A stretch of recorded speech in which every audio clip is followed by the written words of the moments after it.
Hi everyone, my name is Annie of Anniemated Productions, and today I'm here with the wonderful Michelle Amsterdam of Art of Wellbeing Counseling Services. Because it's easier for women to speak, because we have these big Mhm, groups, we have all these movements, mhm, and which is great because we need them, but especially for men who they mhm, don't really get to talk a lot, they don't really get to express their mhm, feelings a lot. So, how would you even advise men more so on how to speak mhm, out about these issues? mhm. Well, you know what? Men talk as much as women do, but I think the difference with men is that they might not talk about those vulnerable personal things as much as women do, right? I've had a lot of instances where I talked to men and they were like, you know what? I have friends, I have male friends who are supportive, right? But they don't tell them those, they don't be as vulnerable. Maybe to some that they really trust, but they don't be as vulnerable as women are. But men do talk a lot, but sometimes they leave out those details. But what I would say is, having shows like this, awareness, is important so people know, what assault is and that it's important to speak out. And also like having safe spaces. I think it's important that each person, tries to make a difference. So for you, right, in your spaces where there are males and females as well, you try to create safe spaces where people feel validated in their feelings. They don't feel judged. They don't feel criticized. They feel as though they can talk about anything. So I would say, yeah, creating safe spaces and having more forums where men and women can talk about, their feelings. I think in society um we have an inclination to be judgmental about a lot of things, right? Yeah. I think because we are also critical of ourselves, of our own feelings, right? So creating safe spaces are important. And when I say safe, I mean just people being able to talk about how they feel without feeling judged or criticized and feel as though something is wrong with, whatever the conversation is. A lot of times victims are re-victimized, in society because people don't know how to deal with these issues or just allow people to be vulnerable without judging them for what happened. So creating safe spaces is important. And also speaking out, as I said, you know, if you know someone who has been assaulted, perhaps encouraging them to talk to someone, talk to a professional or talk to someone that they trust, right? Or maybe if they want to take legal action, that's also an option. So yeah, that's important. But sometimes some people might make a report and nothing happens. Like sometimes they might feel like if I go through all the and get the scrutiny and people make fun of me and then nothing really Mhm, happens to this person who did this to me or who did this to somebody I care about. So mhm, do people get any kind of mhm, repercussions mhm. really from sexual assault? Yeah, people go to jail for assault, sexual assault, especially with children. A lot of cases, like in the magistrate court and things like that, right? The charges are different, consequences are different, but it is important to. I know a lot of people have their frustrations with the legal system, with the court system, but I think they're doing more work to make the system more efficient and try cases more efficiently. And it's also good to report things so that you leave a paper trail. Right? So if the case comes up again or something else happens, they have that on file. Right? So reporting is important. There are steps people can take, like getting a protection order, things like that. I know sometimes when people weigh the benefits and the cost of getting the law enforcement involved or the legal system involved, sometimes they think, it's not worth it. But there are benefits, like one, as I said, like leaving a paper trail and having the match reported so that if anything happens again, they can refer back to that. And also, there are cases that, once you have proper persons advocating for you and you follow up, justice, is served in some cases. So it is important to, weigh those costs and benefits before deciding not to do anything. But it would also good to have maybe someone advocating for you, like an agency or a lawyer.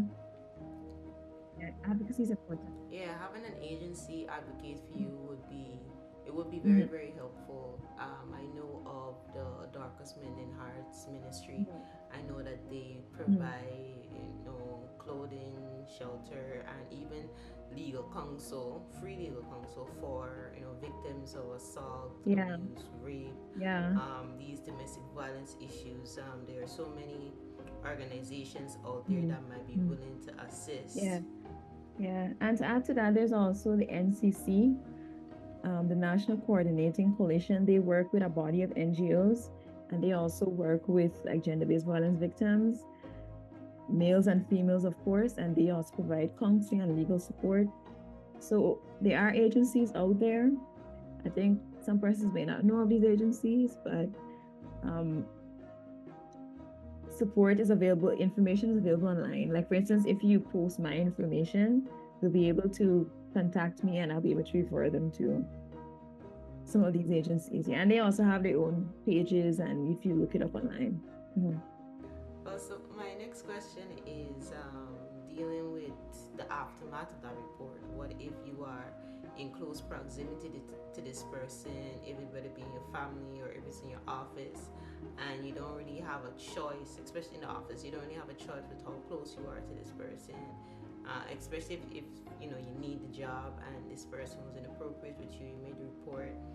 How would you advise somebody who is still in close proximity to the person who did this horrible thing? Well, I think if it's in a work context, I'm thinking that there would be procedures, um, protocols that must be followed on the workplace. So maybe reporting it, right?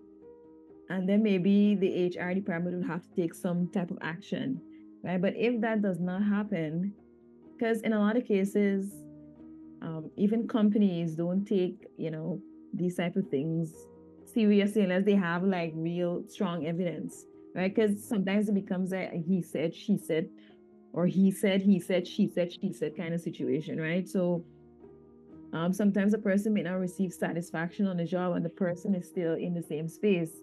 Then it becomes a decision on the person whether they want to like leave their job or take legal action outside of the workplace, against that person, right? But I would say ultimately, if someone feels unsafe, and I would assume if you have been assaulted that you would feel unsafe, then you have a right to create boundaries, whether it is to leave your job if you have no other options. If the company, I guess, refused to create a separation between you and the individual or fire the person, you would have to leave your job. That's an option if you feel unsafe. But ultimately, no one deserves to or has an obligation to remain friends with someone who has assaulted them or remain in the same space. Apart from the work context, socially, it's different. Like if it's a family member or a friend, it's easier to create a boundary because if it's a family member or maybe a friend and you guys are not living in the same location, you don't have to see that person again, right? Or if you choose to take legal action, that person can also do that as well, right? But ultimately, as I said before, there's no obligation to remain friends with someone who has assaulted you. Even if you choose to forgive them, even if they've apologized, you don't have to, no one has to, remain friends with or in close contact. And that's An really abuser. important because when you're in close proximity, especially if the assault happened in your friend group, right? And there's the same he said, she said story, and your friends might not take what happened to you seriously. They might have just brushed it off or just completely disregard what happened to you. How would you advise somebody on how to handle that, especially like if they'll be mad at you for making things weird in the friend group, or they might want to ostracize you for causing the issue. How would you advise somebody who was in a friend group and this thing happened to them? Yeah, I would say it's important to find supportive friends, supportive people around you. Because if you're in a situation where you are assaulted by someone who's a part of your friend group and the other friends are taking the abuser's side, right, and they can't understand or see that you were traumatized or you've been taken advantage of, then I would say that you need to perhaps find a different friend group and find friends, yeah, friends who are more supportive, or if you're really close with them, I'm always an advocate for having conversations, right? I am not an advocate for just ending things just like that. Unless something, of course, with the abuser, yes. If you can end it just like that, right?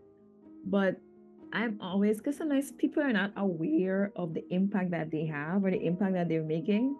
And if they're not aware, they might think, you know what, maybe this person is just overreacting or they don't get it, right? So maybe have a conversation. If these friends mean something to you and you think there is some level of understanding, have a conversation, explain, oh, this is what happened to me, this is how I feel, this is why I need to create this boundary. And you know, I want to know, will you guys support me? Or what is your take on this, right? And if you can't find support, and they want to take the side of your friend or the abuser, that's their prerogative, right? But then you can also make a decision to say that, okay, I need to surround myself with friends who support me and understand my experience and is able to validate my feelings and what I'm going through.